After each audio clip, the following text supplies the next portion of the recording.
Corona virus के फैलाव को रोकने और तदारक के मिशन पर गामजन चीन ने पाकिस्तान के लिए तिब्बी सामान का एक और जहाज भेज दिया है। चीन से इमदादी सामान का जहाज आज सुबह इस्लामाबाद पहुंचा। तर्जुमान एनडीएमए के मुताबिक वहां से आने वाली खुसूसी परवाज में तकरीबन 6 टन सामान भेजा गया। सामान में 15 ventilators, 3 lakh medical masks, 20,000 N95 mask और मेडिकल और हिफाजती अशिया शामिल हैं।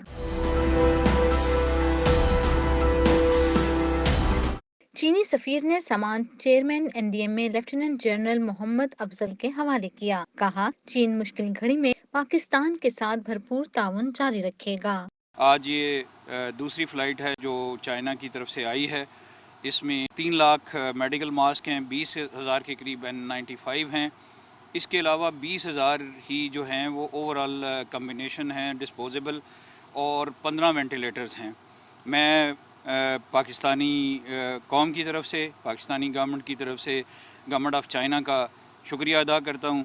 और इन टेस्टिंग टाइम में मैं ये कहना चाहूँगा कि चाइनीज़ गवर्नमेंट ने हमारे सही सच्चे दोस्त का किरदार अदा किया है। पाक फिजाइया के ट्रांसपोर्ट बेड़े को इमदादी और तिब्बी सामान की नकलो हमल की अहम जिम्मेदारी सौंप दी गई है। कई टन वजनी तिब्बी सामान पाक फिजाइया के तैयारों के जरिए मुंतकिल किया गया है। पाक 47 टीवी, इस्लामाबाद।